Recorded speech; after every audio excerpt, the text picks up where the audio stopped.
भी कष्ट में होते हैं, तो कष्ट का पता है कि निवारण वहाँ से भी हो सकता है।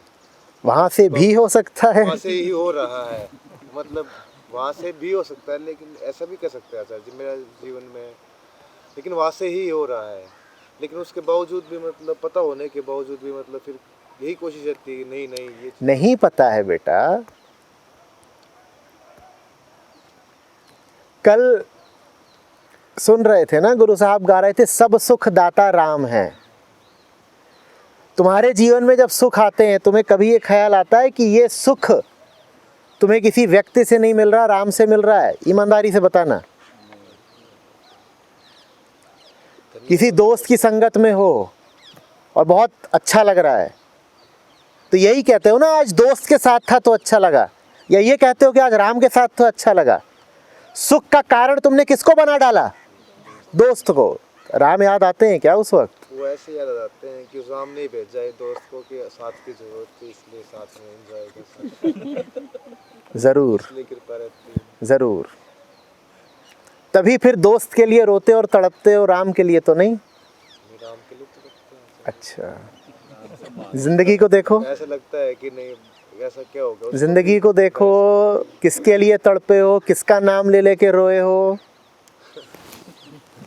किससे छुपा रहे हो? लेकिन आचार्य जी वो तो है ही, वो तो है ही, उसके साथ साथ तड़प इसकी भी तो है। उसके साथ साथ नहीं हो सकती। याद रखना होता है, कुछ सुख दाता राम है नहीं, सब सुख दाता राम। साथ साथ नहीं होता, साथ साथ तो घपला हो गया।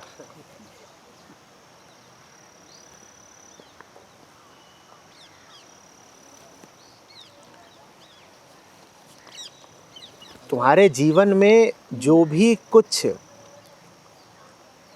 सुंदर है,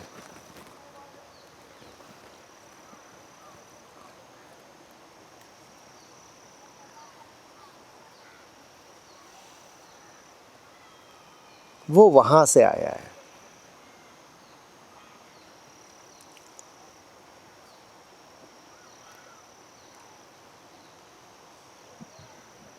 ये बात सुख के पलों में याद नहीं रह जाती।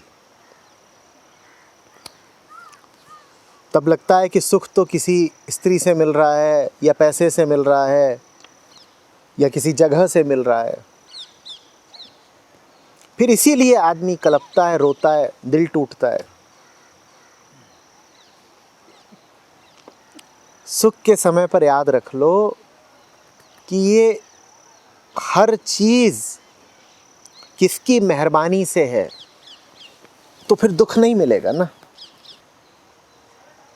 देखो गया।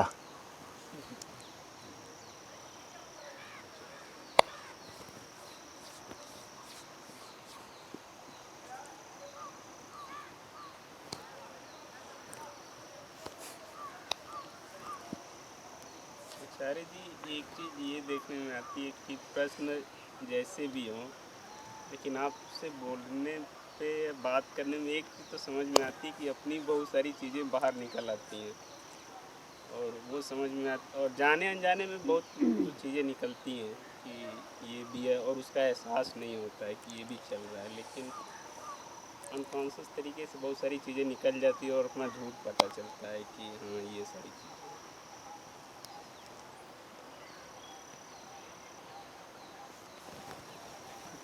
झाड़ू मारते तो धूल तो फिर दिखती है। धूल झाड़ू मारते हैं, अपने आप ही नहीं निकल जाती, झाड़ू मारते हैं।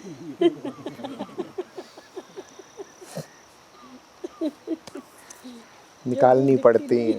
झाड़ू देने से दिख जाती है ना, खट्टी हो जाती है।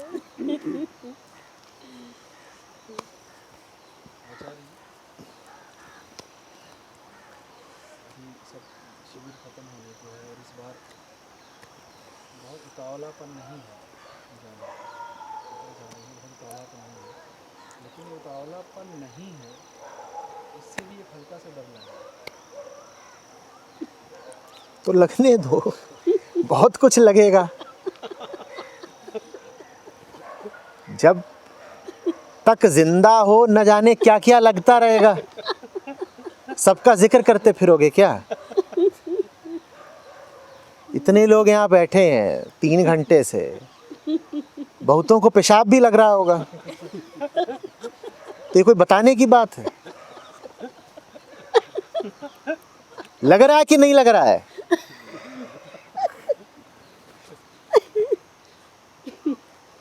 ये सब तो होता ही रहेगा जब तक जीव हो, हस्ती है तुम्हारी, देह है तुम्हारी, मन है, तो तमाम तरह के छोटे बड़े अनुभव लगातार अपनी उपस्थिति का एहसास दिलाते रहेंगे। हमें उनकी बात नहीं करनी है, बस आए, ठीक है, कुछ आया है, कुछ आया होगा, हम अपना काम कर रहे हैं। अब पीछे ये धारा बह रही है ना, ये समझ लो अनुभव की धारा है। ये बह भी रही है और थोड़ा शोर भी कर रही है, अपने होने का एहसास करा रही है ना। हमें पता है कि ये है, ऐसा नहीं कि हम अनुभव शून्य हैं, हमें इसकी संवेदना हो रही है, लेकिन हम उसका संज्ञान नहीं ले रहे, क्योंकि हम अभी कुछ और कर रहे हैं जो बहुत ऊंचा है। जब हम बैठे थे तब बढ़िया नर्म धूप थी, अच्छा लग रहा था। अब ठंड बढ़ रही है। ये सब अनुभव सबको हो रहे हैं कि नहीं हो रहे हैं? पर उनकी बात क्या करनी। जब कुरुक्षेत्र में हो ही तो क्या बताते फिरोगे कि यहां खरोंच आ गई और फलाना बाल टूट गया। जब संघर्ष में हो ही तो खरोंच भी आएगी, दर्द भी होगा, खून भी बहेगा, बाल क्या हाथ भी टूटेगा। बार बार क्या जिक्र करना, असली चीज का जिक्र करो ना। लड़ाई कहां तक पहुंची।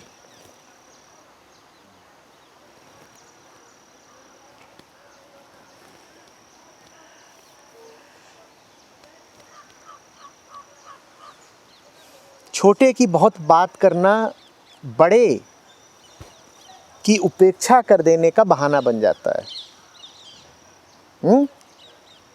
एक बार जान लो कि कोई चीज छोटी है तो फिर उसको छोटे जैसा ही व्यवहार दो।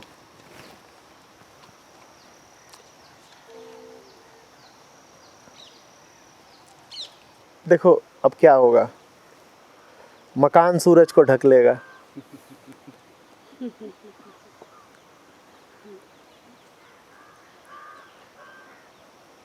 कितना छोटा मकान है और कितने बड़े सूरज को ढक लेगा।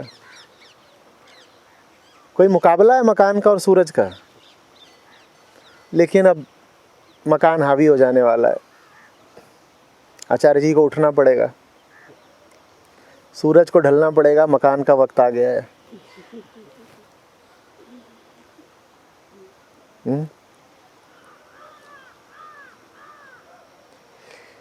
छोटी सी चीज से भी अगर आसक्ति है तो वो छोटी सी चीज इतने बड़े सूरज पर भी भारी पड़ती है।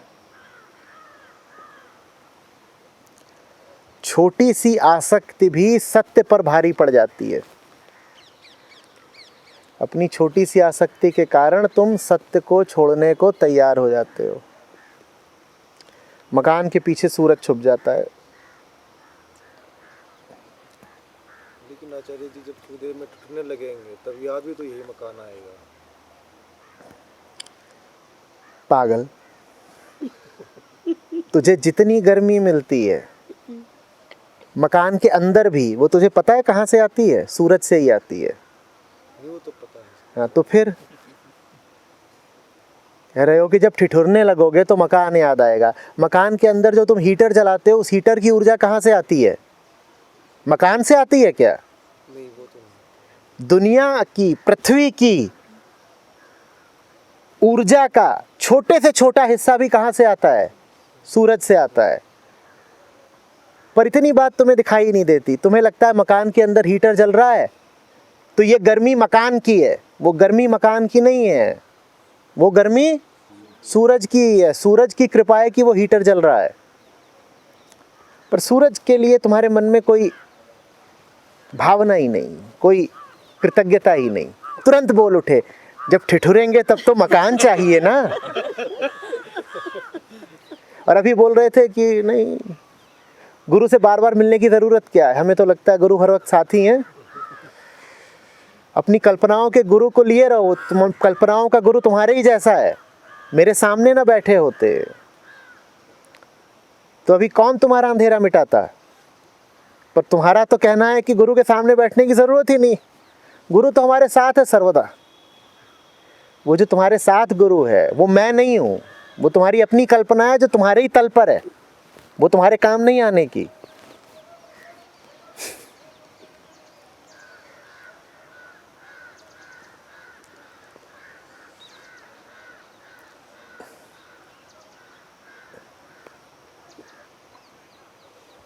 हीटर तो छोड़ दो, तुम्हारे शरीर तक की जो गर्मी है वो कहाँ से आ रही है?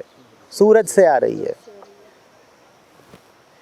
ये जो पानी बह रहा है किसकी ऊर्जा से बह रहा है? इस पानी को बहने के लिए ऊर्जा चाहिए ना, ये किसकी ऊर्जा से बह रहा है?